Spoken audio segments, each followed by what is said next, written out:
Hello everyone, welcome back to another stream.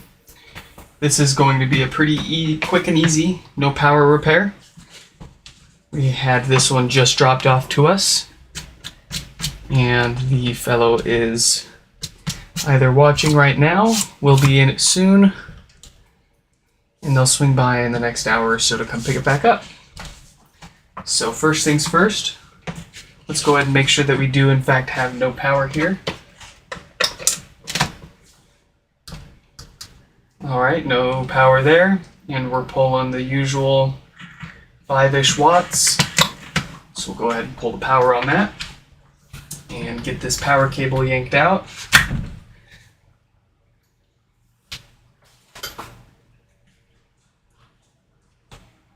Alright, now let's go ahead and get this top touch surface removed.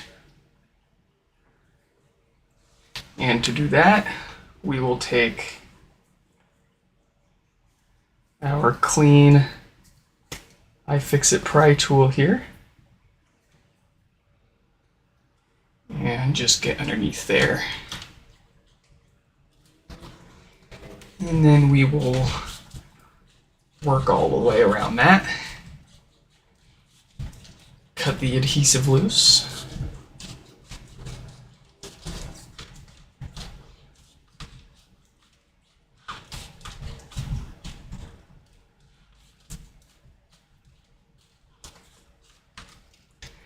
Alright, we've gone all the way around. We're just going to go around again one more time.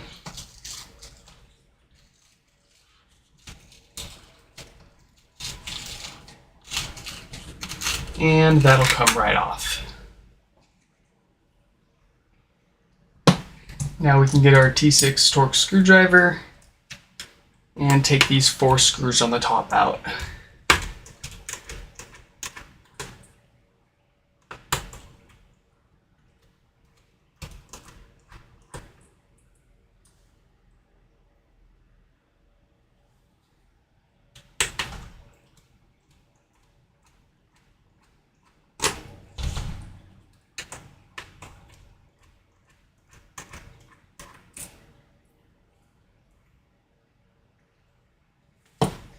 Now we can get our pry tool back, and let's go above the minus button and wedge our tool in there in between the display and the outer plastic frame there, and then we can start prying that up. And then we're going to take our plastic spudger, get that under there, and we can use that to break up the adhesive all the way around the display.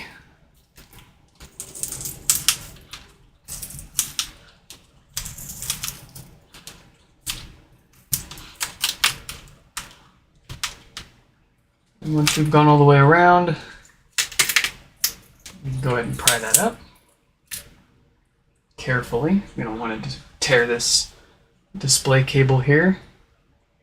We'll go ahead and unlock that. Get this out of the way.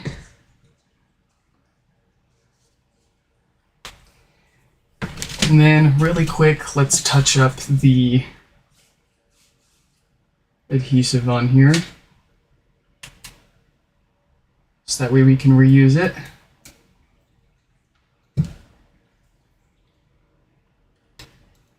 We're just going to put that back onto the plastic frame. Want to avoid touching it with our fingers because that'll, of course, take away a fair bit of that stickiness.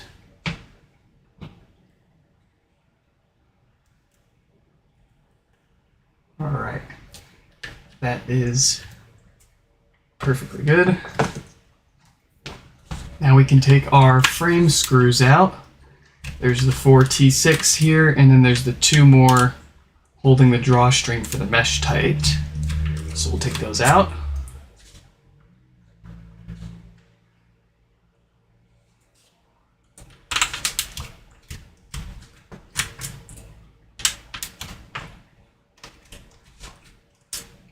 4 for the frame, and 2 for the drawstring. Then we can just simply pick this free, wiggle our mesh around, and then we can pull this plastic frame out. Too easy. Get our strings out of the way, and then gently pull up on our logic board and swing that around. And then we can unlock the main logic board cable and put our logic board to the side. I see a little bit of dirt in the mesh, so I'm just going to tweeze that out while I see it.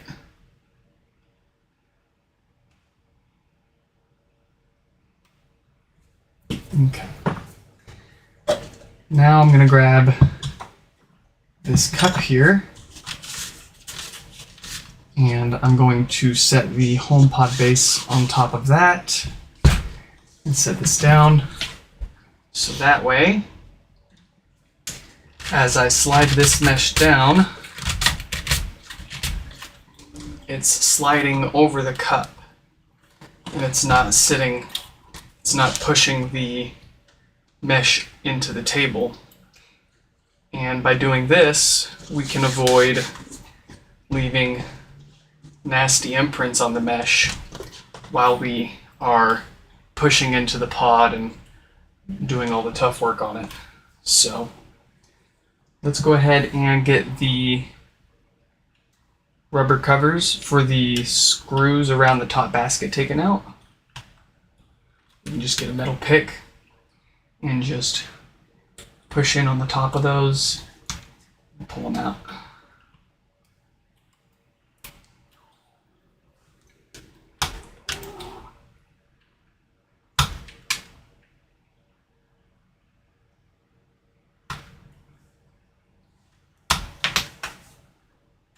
Dropped one, I'll go pick that up.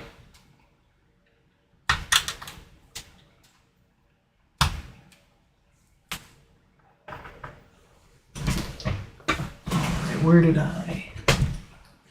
Here we go. All right. Let's go ahead and while we're thinking about it, let's get the ribbon cable here detached from the basket before we pry this basket up and accidentally tear this cable. So we're just going to grab it with one hand and then use our index finger on the other hand and use that index finger to sort of wedge it in between the cable and the basket and just try to pull that down and out.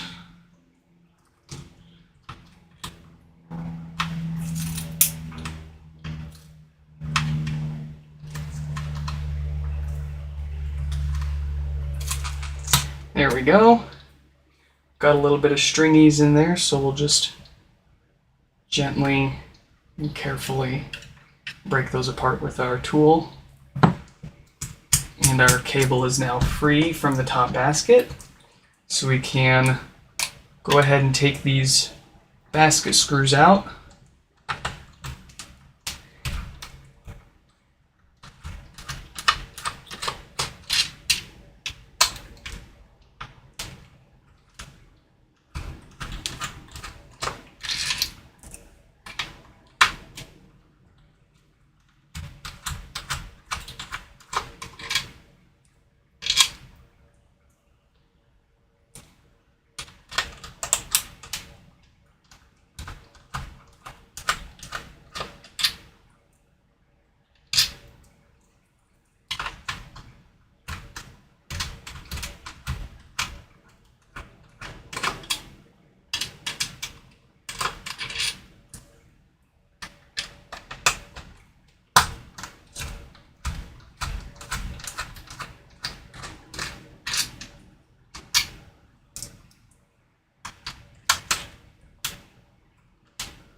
I'm just making sure my audio's good here.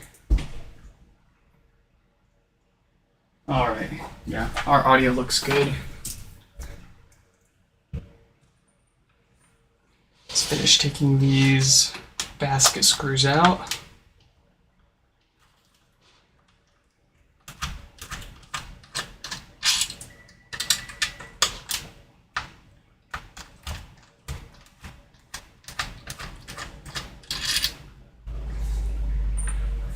Okay, now that we've got all those screws taken out, we can commence the pry. To do this, we are going to stick our flathead in each of these notches where we can see the subwoofer screws exposed. We're going to get our flathead in there and use that to twist and break this top plastic basket free of its glue holding it down. There's a bunch of screws around here, so we'll go around a few times, and just each time we'll just try to pry up a little more until we get that basket loose enough to grip it and rip it.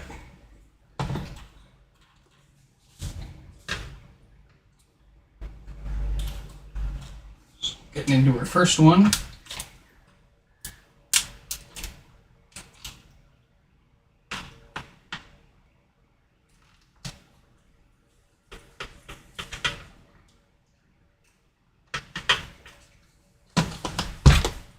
Now we're moving on to the next one.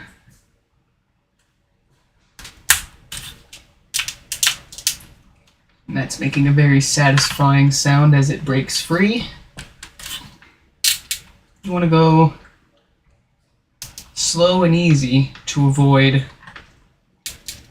cracking this basket. They're usually pretty tough, but sometimes they can be a little brittle. Some of them are tougher than others.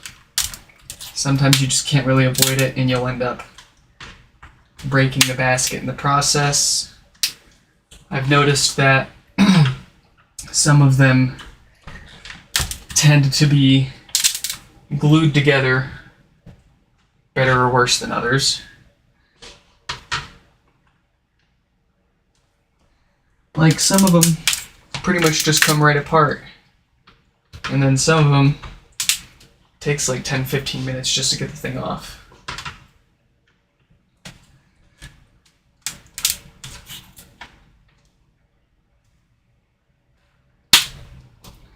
Very good. And we've made it all the way around once, so we're going to go over it again.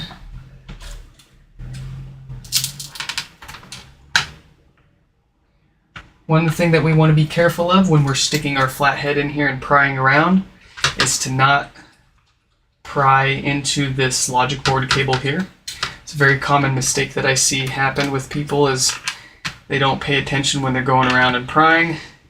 They get too close to this logic cable here and they end up tearing it or nicking it, and you can't just buy this cable. The only way you can get another one is, of course, by buying another HomePod and ripping it out from there. So just be careful when you're working around this that you don't poke into that cable and give yourself more work than you've got.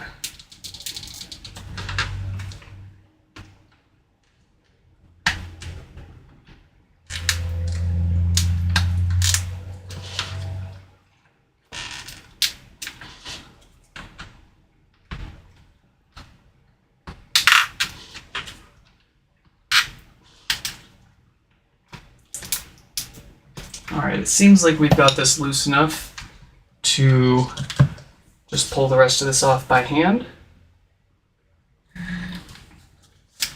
So we're just going to go around until we find a good loose spot to get some leverage, and then we can just rip that off. And we can reinstall our cup, set this back down, and it is pretty much smooth sailing from here. We'll go ahead and take out the screws for our subwoofer.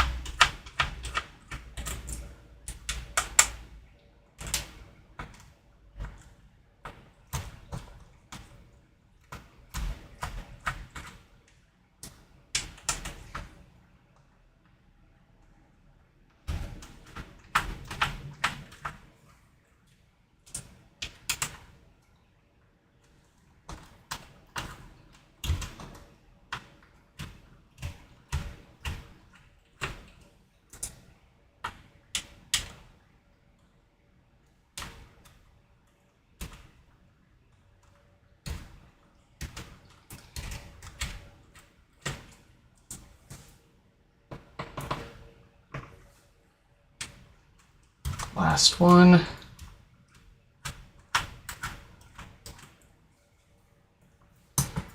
All right, now we can carefully pull this subwoofer out, being mindful of our cable here as it goes through the hole in the speaker basket. And we'll just go ahead and pull that through now.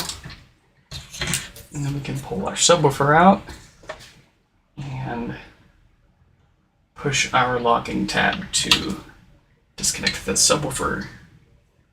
Let's go ahead and take a look at this guy really quick. See, our voice coil is in very good condition here. I don't feel anything or hear anything pushing the speaker in very gently, so our subwoofer is in very good condition. Not that there was any reason to suspect it was bad, but it's always good to check these things while you're in here. Let's go ahead and get these plastic rings taken out so we can get to that amp board.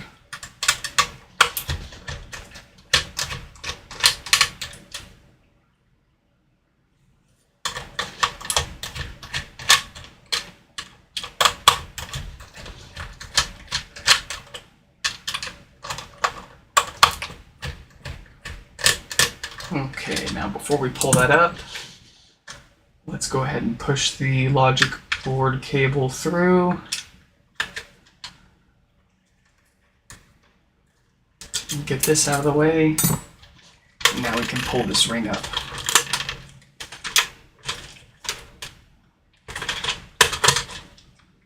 Set that to the side.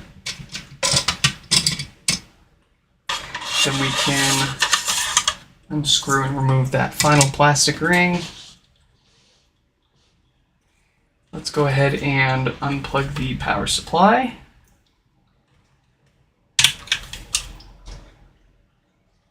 And then let's get that power supply taken out.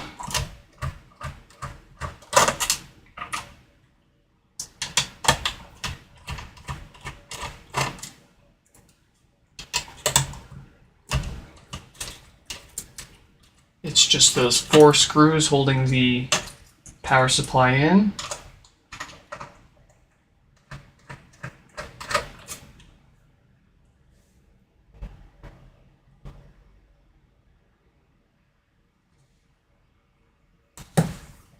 And then I like to grab my plastic hook here and use that on the side with the connector to pull that straight up. And then we can get this out. We want to avoid taking this power supply out at any sort of angle until this connector on the bottom is detached fully from your amp board underneath. You want to be careful because you'll end up with something like this, where the connector on the bottom of your power supply has been completely broken off. That one was not broken by me. That one was just actually broken in shipping, I believe. It was just packed very poorly and probably dropped.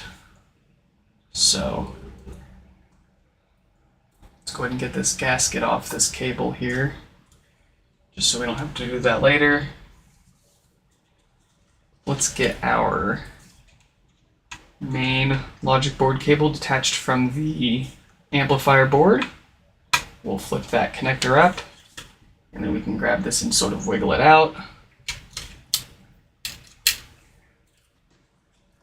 All right.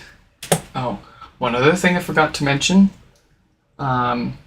I do believe that this will be a shorted diode because we saw a power draw on our watt meter when we plugged this into the wall. If we didn't see any power being drawn from the wall once we plugged it in, I would suspect the fuse in the power supply to have actually blown. The reason why you see power draw when the diode on the amp board shorts out is, well, the diode is shorted out, but so it is actively still pulling power, and that short actually is also, as a result, going through some of these tall electrolytic capacitors. And that's why if you leave it plugged in for some time with this condition, you'll feel this side of the pod actually warm up a little bit, because that short's, again, it's going through these caps, it's heating these up. So if you don't see any power draw, then it's most likely the fuse that blew up in your power supply. If you do see a power draw, but it's not powering on, then most likely your case is the shorted diode on the amp board here. So we'll go ahead and pull this amp board out. We've just got a bunch of screws left to take out here.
Alright, we've got all those screws on the amplifier board taken out. We can go ahead and lift this up and out. We can set our pod to the side out of the way, and we can now focus on our amp board. So our primary suspect, as usual with no power pods that show a draw on the outlet, is our Schottky barrier diode right here. And I bet you this one has a date code like all the others of 1748K. No, I'm wrong. This one actually 1746K. See if you can see that. Right there at the bottom. So if your diode has 1748K or 1746K, that's probably shorted. Let's find out.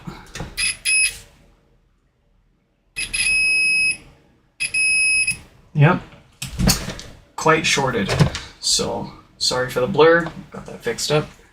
So it doesn't really matter which way you set this up for testing, as long as you've got your continuity test mode on and your leads touch, it beeps or gives you a continuity warning or whatever. You can place whichever probe on the big pin on the bottom of the diode, and your other probe, you'll go ahead and touch each of the small pins on the other end of the diode. And you'll see that your diode is shorted, so we'll go ahead and pull that one off.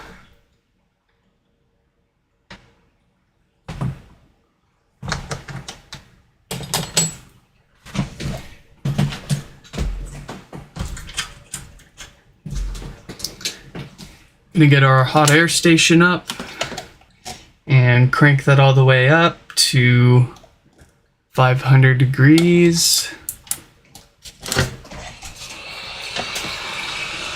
Let's get a little bit of flux on there.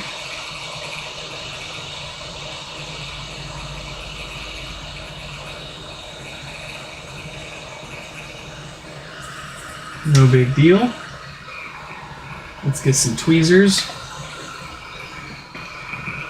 We're actually going to hit the back side of this board really quick with just a little bit of heat.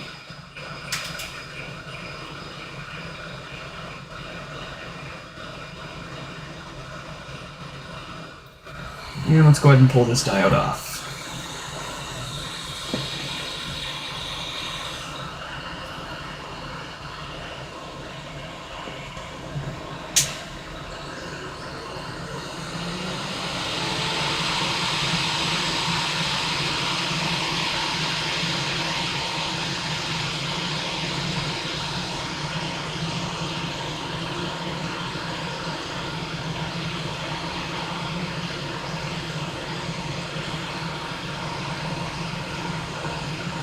There we go. Let's go ahead and just sanity check that our diode is indeed where the short was coming from.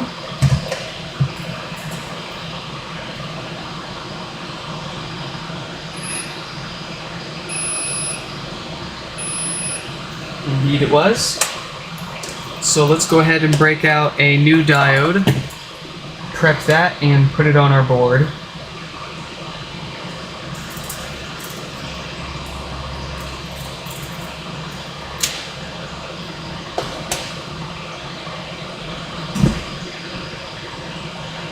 We're going to throw some flux on this.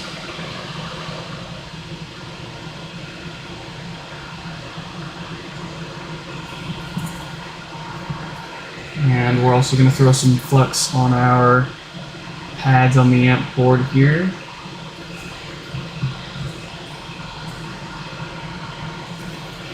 Then we'll get our soldering iron. We're just going to clean our tip really quick.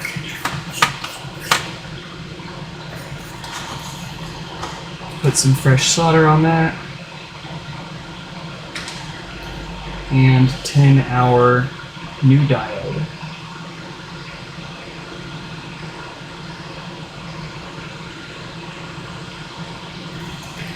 Very good.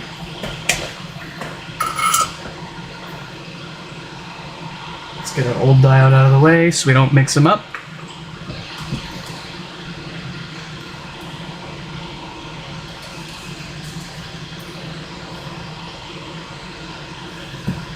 And then we will line this diode up.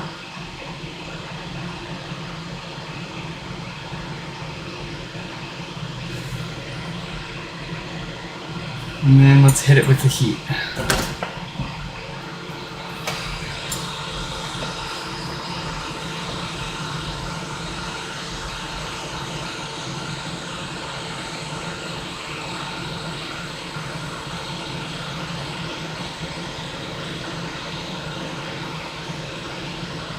We're going to get that warmed up.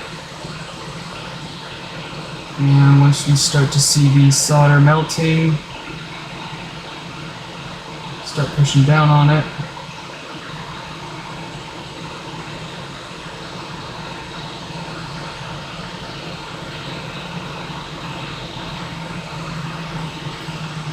And pull our heat away and keep holding that down.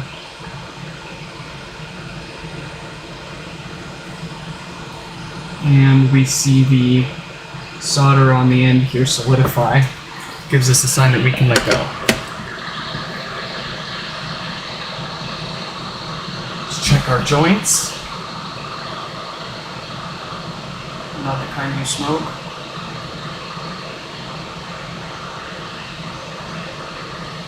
Those joints look very good. Doesn't look like they are cold. Seamless blobs.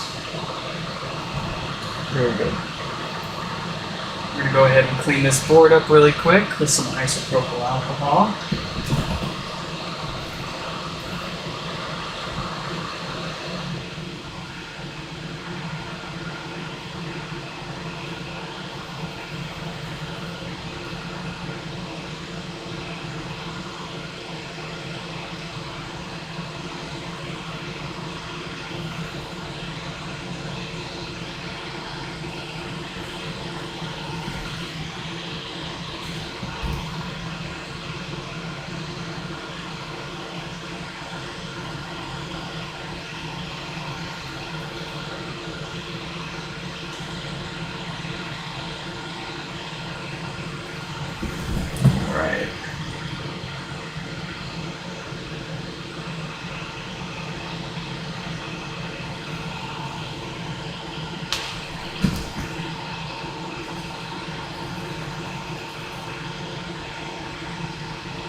Nice and clean.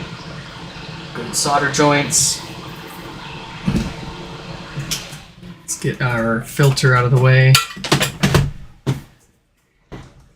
And while we have this apart, let's go ahead and throw our power supply back in here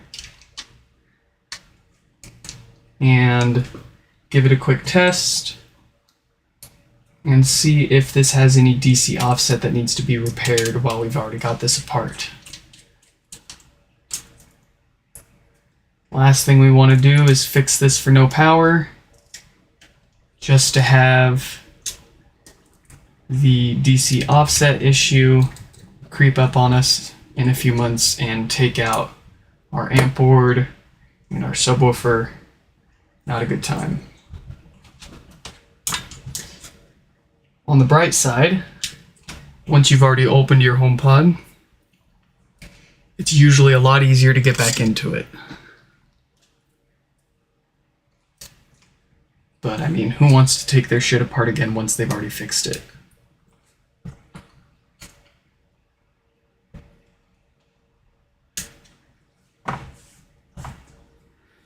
We've got a spare, oops, forgot to switch the cameras here. So we've got a power supply connected to our amp board here. Got a subwoofer here that I've got some wires soldered onto the connector for easier testing. I've got a logic cable here that I've pulled from another HomePod for parts, just to make testing things like this easier.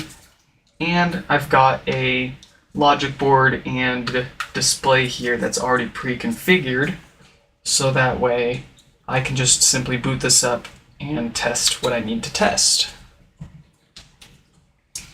And last but not least, we've also got the power cable removed from a HomePod for parts. Let's go ahead and connect that.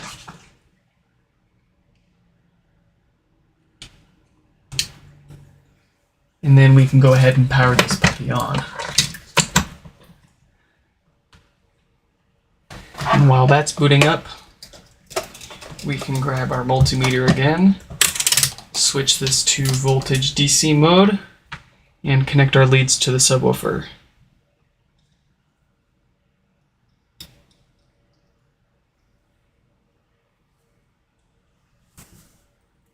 Now we just wait for it to boot. Alright, already booted, so we'll go ahead and just wake it up really quick. And we've got absolutely no DC offset. It actually started at like 2-ish millivolts and it's gone down as I've been talking. It's probably going to go down to 0.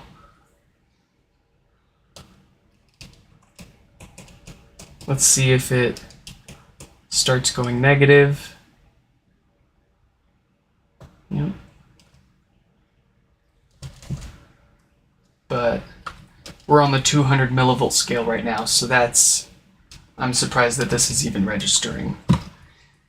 In either case, we've got practically no DC offset on here, so we don't need to worry about those filtering capacitors. They seem like they are still very healthy. So we'll go ahead and tear this back down and fully reassemble it.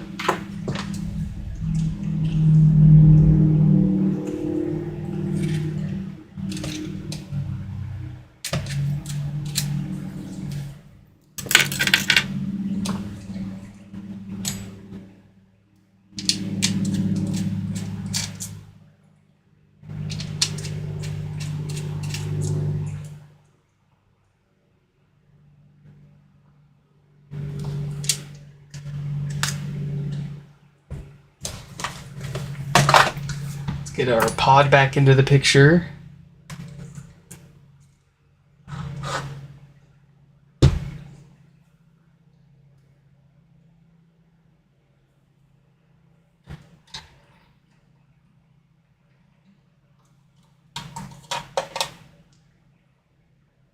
Let's see if we can get a good angle on this. That's all right. go ahead and throw this back together.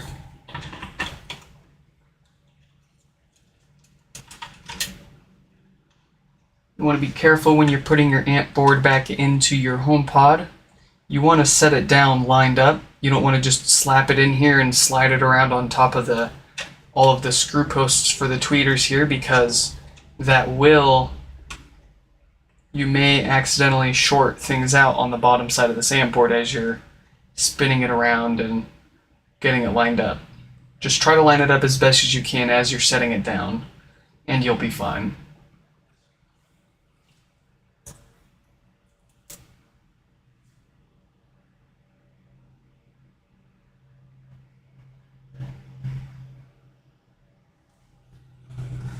Let's get a couple screws in there.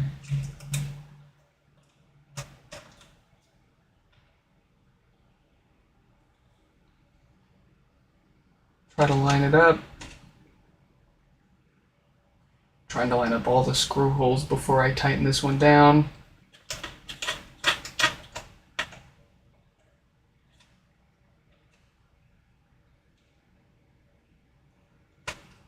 You can put in a couple screws loosely and then tighten them down if you want. You can put them all in loose and then tighten them down. Or you can be a try-hard and try to get it lined up with the first screw, tighten that one down, and continue on your way.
The screw that goes in between these two tall capacitors here is always the trickiest one for me, because you can't get your screwdriver straight in there, otherwise you'll bump into those capacitors. So you gotta be careful around this one.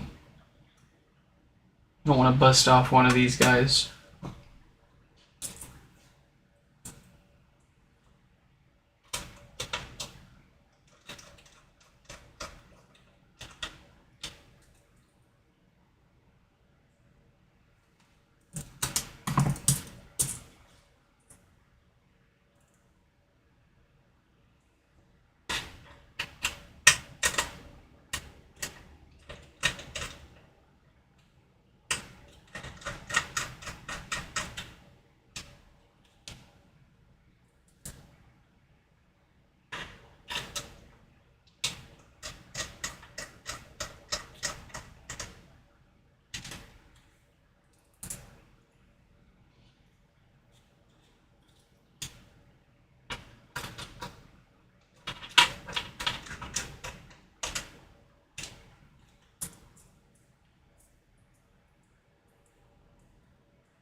Last screw for the amp board. Very good. Let's reconnect that logic cable to the amplifier board while we're thinking about it. We want this locking tab in the up position, and then we can feed in our cable. We want to make sure that line is flush with the connector and then we can push this down to lock it. If you're having a hard time seeing how I did that, I've got photos on my website. Got a link to the website in the video description. That'll show you some better pictures up close of the correct and incorrect ways to have this installed. This is another really common point for people to make mistakes on, and when they throw their HomePod back together, they'll have all sorts of issues ranging from it just simply not powering on, to it maybe powering on but not having any sound or no bass, or maybe display issues. I mean, it's the cable that connects the amp board to the logic board, so you're going to have all sorts of issues if you don't install it correctly, as you can imagine. Let's get this power supply in here. We're going to use the screw holes to align ourselves and then sort of wiggle that to make sure that it's lined up properly before we push down on the top of it here near the connector to securely connect that on the bottom side. And then we can either screw this in, or we can get this and plug our power supply in and then screw it in.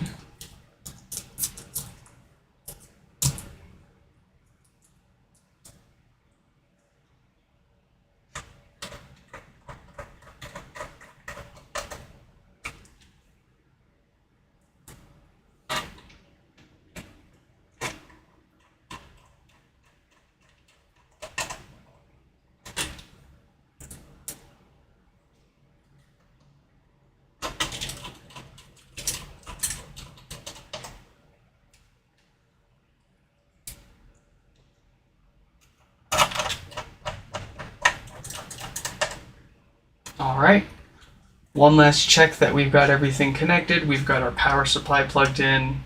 We've got the logic cable plugged into the amplifier board with the tab correctly locked down. Now we can go ahead and get our plastic rings back into place. We'll take our first one and get the logic cable notch lined up with the logic cable. And then we're going to turn that counterclockwise until we feel it snap down, and then we can turn that back clockwise until it lines up again with the logic cable.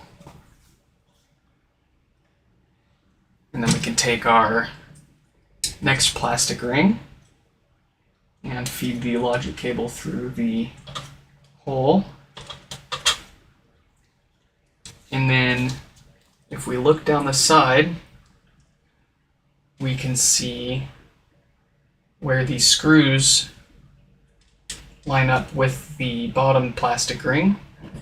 So we can sort of line the top ring up centered with the logic cable and or those screw holes and screws underneath, and just push this in. And then what I also like to do is push down on one of the screws and get my hand under the bottom plastic ring and just wiggle that around a little bit until I feel the screw line up with the screw hole in that plastic ring on the bottom. And then we can go ahead and tighten those down.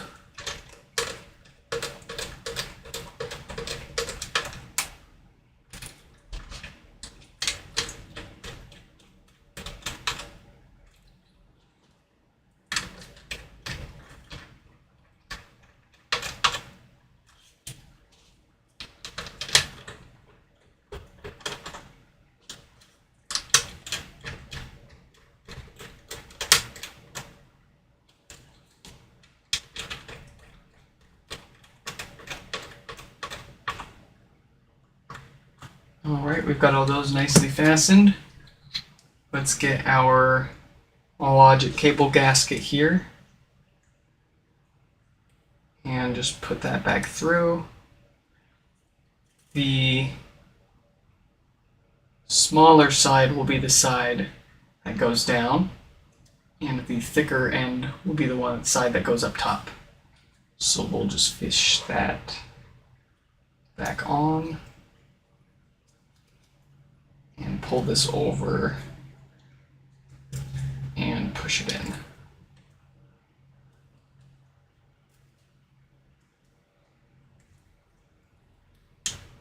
There we go. And then we want to get our logic cable.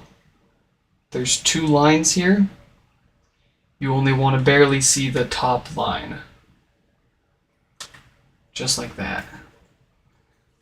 And then it might take you a few tries of pulling the logic cable and making sure that this is nice and sealed. Just like that.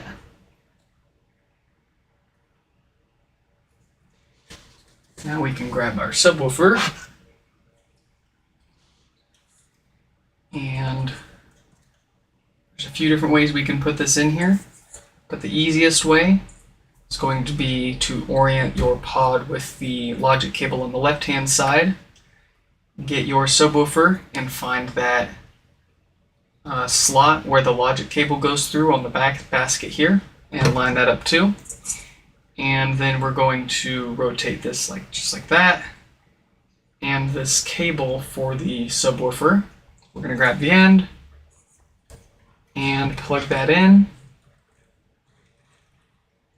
Might take a little bit of struggle, but you'll get it in there. And then as we set this subwoofer in, we're going to make sure that this cable is on this side here and sort of coils up like this, if you see what I'm talking about. And actually, before I forget it, if we look under the subwoofer here, we can see our gasket that we forgot about. So we'll go ahead and just get that lined up, put that in place. And then we can set our subwoofer in. Make sure your subwoofer is plugged in. Let's get our logic cable fed through the speaker here. And you want to make sure that you keep pulling on the slack through that so it doesn't pinch the cable underneath. And there we go. Let's get some subwoofer screws put in.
Very good.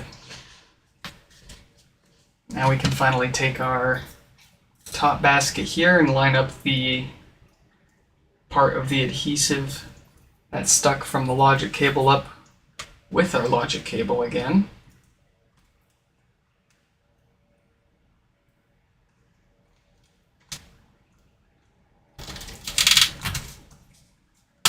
And we can push this basket down. You can twist it a little bit left and right to get it to settle in there nice and flush. And it's okay if you've got a little bit of a gap. Those screws that we'll put in here next will take care of that.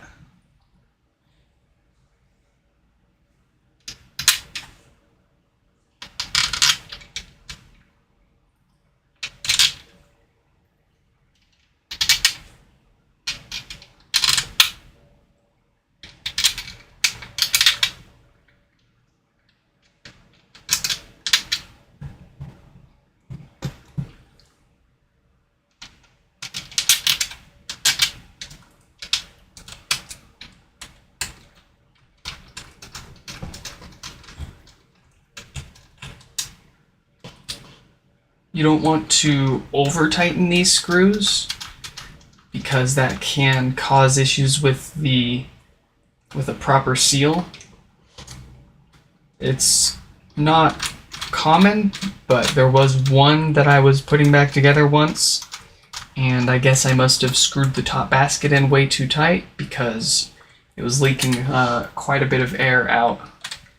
So I took it back apart and loosened the basket screws just a little bit, and it was good to go again. You only need to tighten these screws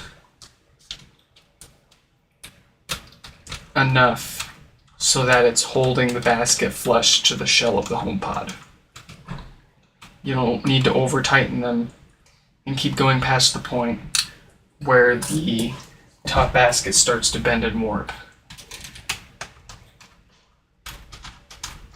Just enough to get the basket flush with the bottom case of the HomePod.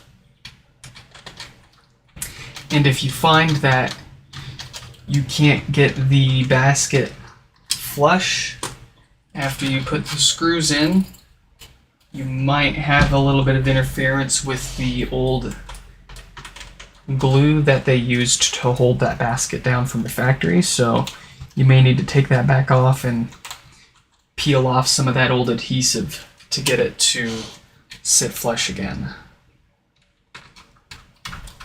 And you don't need to worry about that messing with your sound quality. Again, so long as you get all of your screws tightened down evenly and properly, you won't have issues with sound or seal. Alright, while we're thinking about it, we're going to go and push this cable back up against the top speaker basket here, so that way as the subwoofer is working, it doesn't rattle against the slack in the logic cable here. And then we can, let's see if I can get a good angle for you. I'm not sure if I'll be able to. That's okay. We're going to pull our mesh up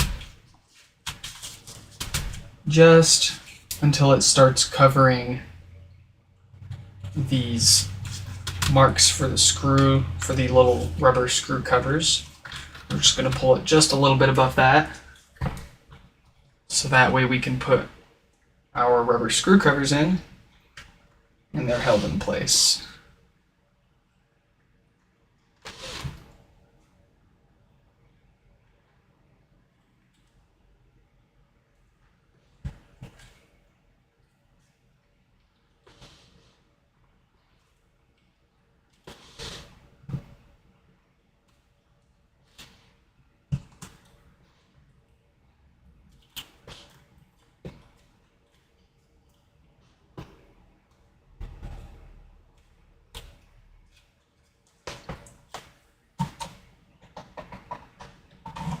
Here we go.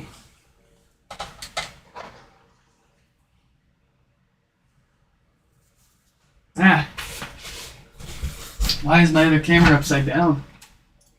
Why did that? How long has it been like that?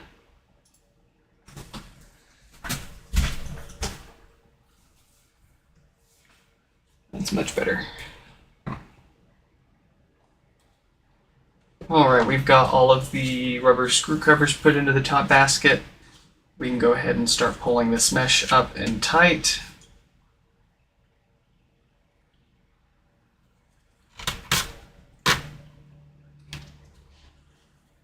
We can get our logic board and reconnect that. It's a little tricky.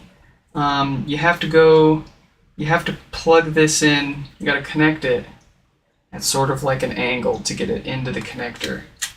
There's these tabs on the, let me zoom in. There's these tabs on the side. And if you just try to straight slide this in, it's not gonna work. You gotta kinda, oh, I wish I could get a good angle at this. Here we go.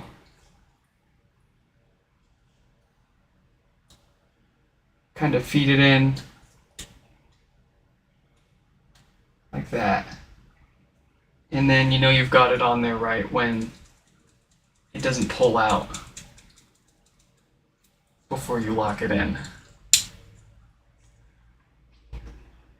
I hope that was visible enough.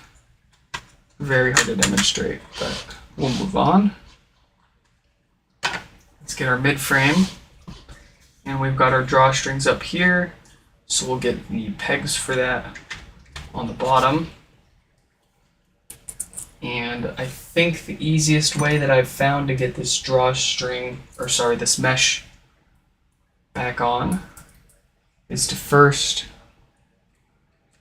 gently, loosely put in the first 4 screws for the frame here. Don't tighten them down. Just put them in enough to get a bite on the first thread or 2.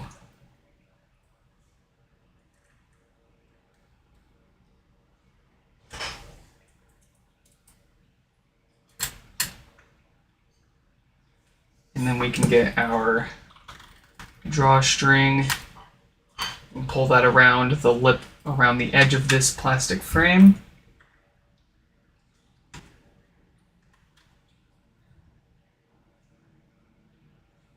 And get this fed in there.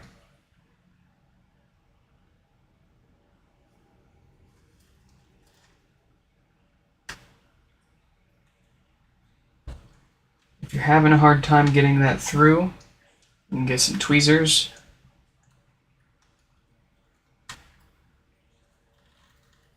And then we'll get our other drawstring here, and we're just going to tweeze that through.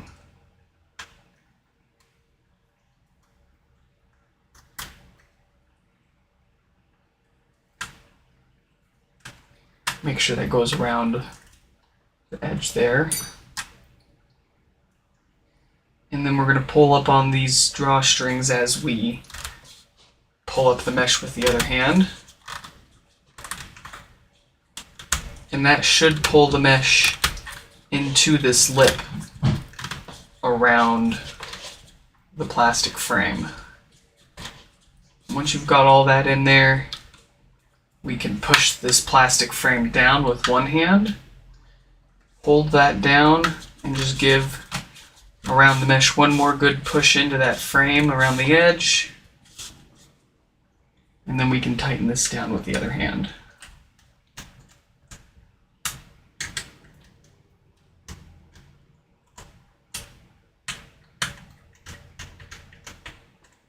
Oh, be careful when you're pushing down on the frame that you don't touch your adhesive either.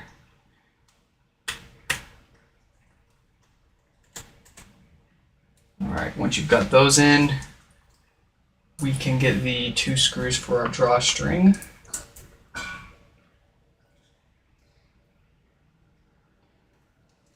And we can screw that in.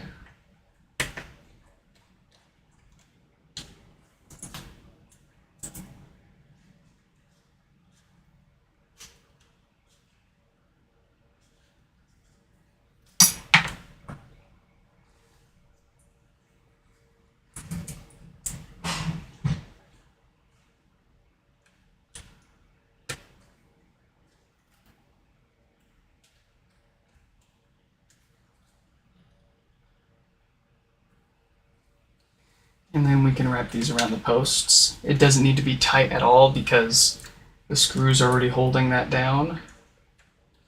Just got to get it wrapped around.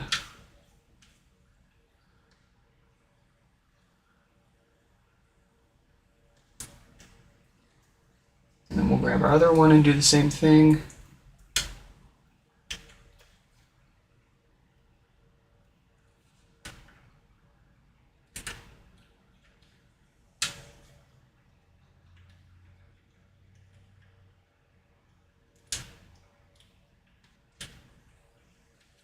And we're good. Now let's get our display reconnected.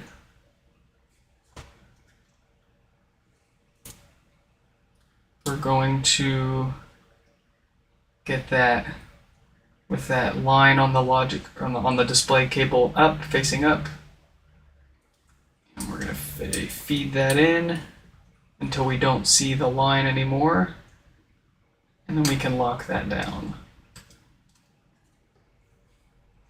Then we can set this in place. We should be able to see through those holes and line that display up. Let's get that hair off here.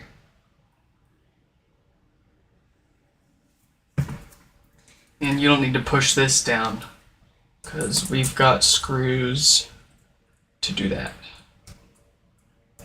Don't want to touch that adhesive.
Alright, we've got that skin pretty much put back together, so we can take our cup and put that away. I'm just going to pull that mesh up a little more.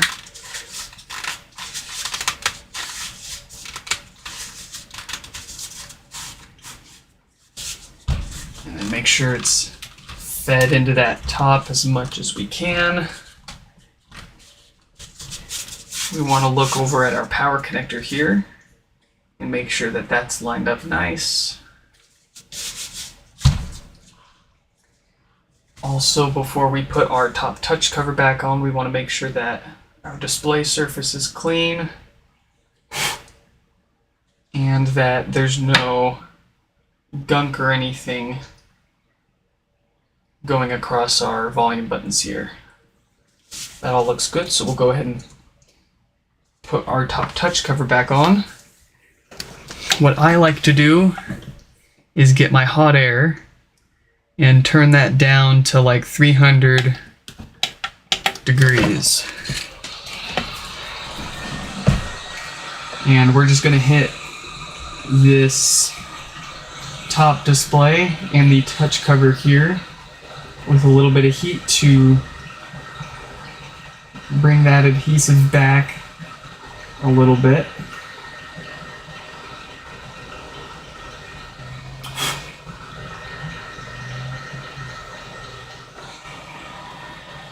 Want to keep the heat moving, you don't want to hold it in one place or you can very easily start to damage and warp parts. This is kind of unnecessary. You can get away with not using any heat to take this apart and put it back together again, but I do find that hitting the adhesive with a little bit of heat for this top cover makes it re-stick again a lot better than just sticking the parts back together cold. So doing this will help it hold up a little better if they ever need to get shipped or whatever. We're going to get those buttons lined up and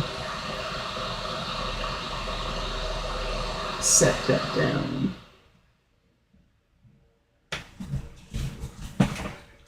And then we're going to go look at it from the top and make sure we've got that nice and centered before we pushed it down.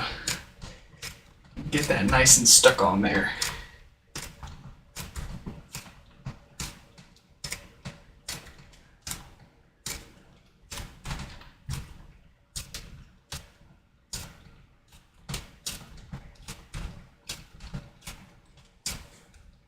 All right, and by the time I feel this top has cooled down, we can grab our power cable and give this a test.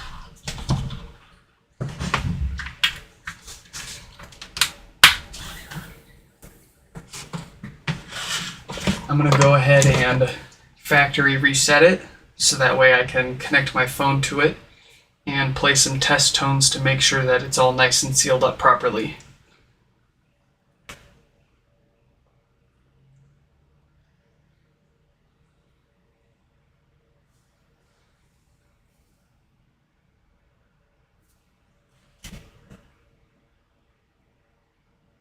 Your HomePod is about to reset. Keep pressing until you hear 3 beeps. Very good.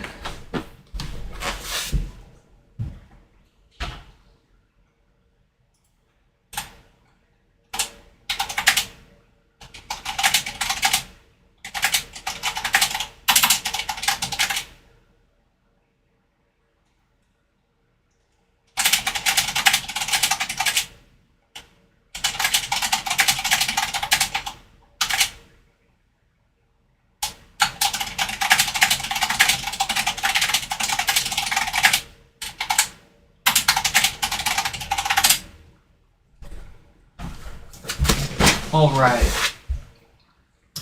Let's go ahead and set that to the side. And I've got something else for us to take a look at. We've got ourselves here a dead subwoofer. If I put you up next to the microphone and give this a quick push,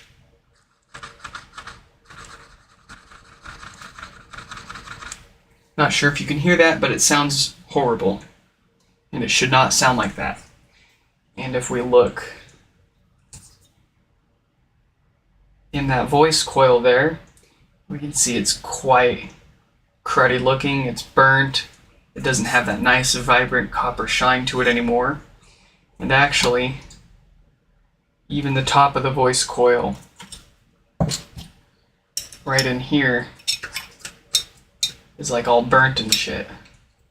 So what we're going to do with this speaker is we're going to cut it apart. We're going to take a look at it from the inside. So let's go ahead and just slice through. Oh goodness, I need a new knife.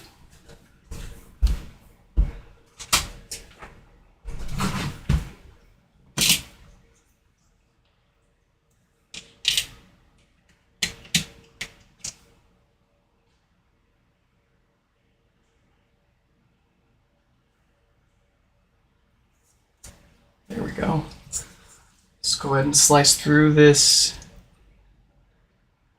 rubber here.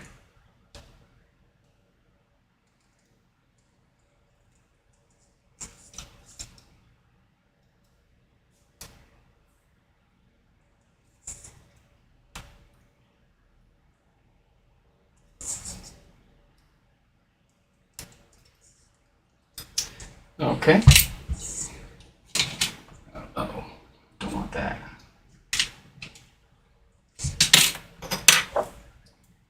Let's go ahead and get this pulled out of the way if we can.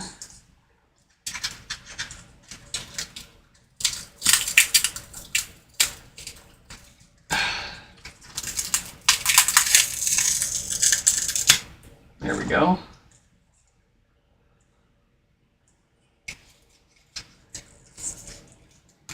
And then we can get into that dust cover.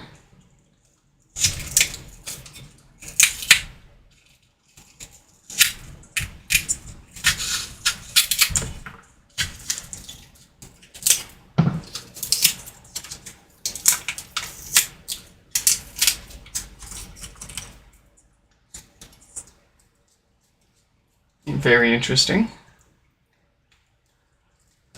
Let's cut. Where'd my knife go? Here we go. Let's cut our cables here.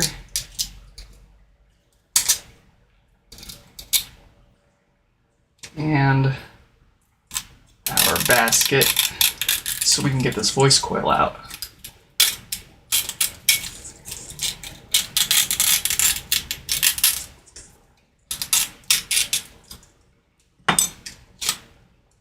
Ooh, it's smelly. It's very smelly.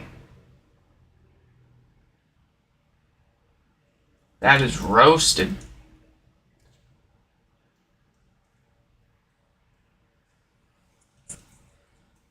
And unfortunately, there's really not much you can do to fix these unless you feel like completely rebuilding every part of it. And I mean, this stuff is really, really stuck on there. So it's just not, I just don't know how practical that would be to rebuild these speakers, if at all. It's got a very significant magnet on it. We'll go ahead and desolder this connector here so that way someone else that may need this can reuse that. Interesting.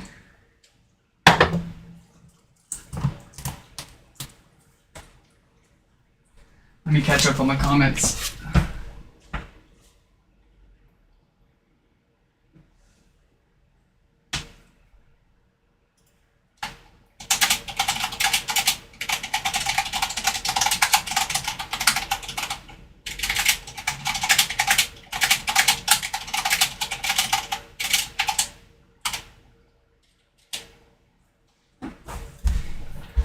All right.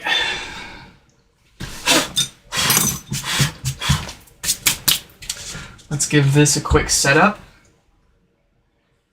and test. Where's my phone?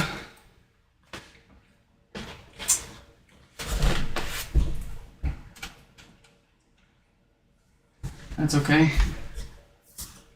We'll use the iPad.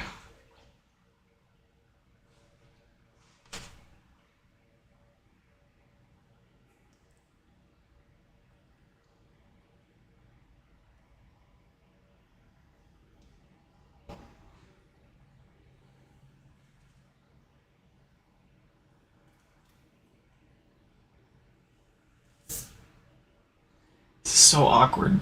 There we go.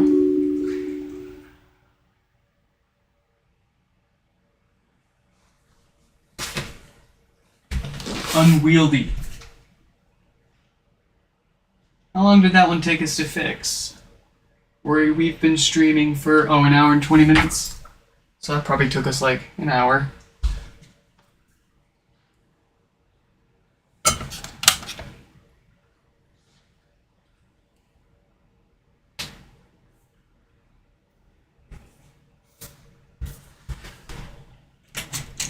I've actually got another subwoofer speaker I'd taken apart previously. The voice coil on it didn't actually look burned, but it still made a scratchy sound as I did the doof test as I pushed it in and out. It still sounded very scratchy. It didn't look bad, it just sounded like shit. And I've got another one here.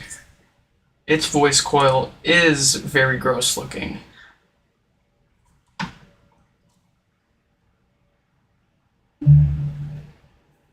And it sounds horrible. You can probably hear that from here. Absolutely horrible.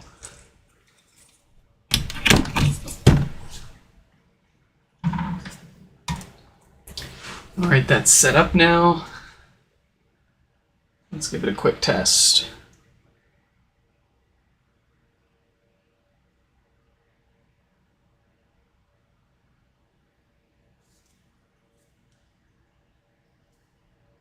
Where did I put this? Server room?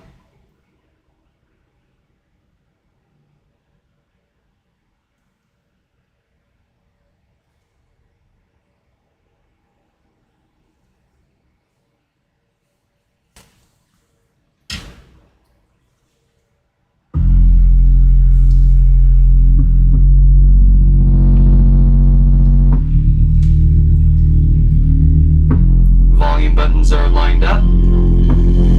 I hear no sealing or I hear no problems. It sounds very sealed. No leakage.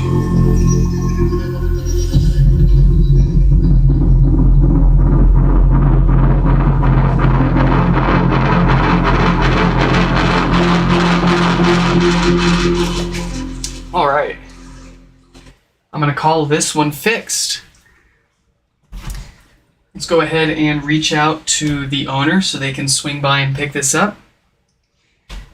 And, all right. That was too easy. I hope everybody enjoyed today's stream. Go ahead and subscribe if you aren't, of course, so you can catch the next one. Check out my website. I'll go ahead and put some info in the video description if you want to take a look at how to get yours fixed for yourself or mail it in or look up any of the issues that I've found so far.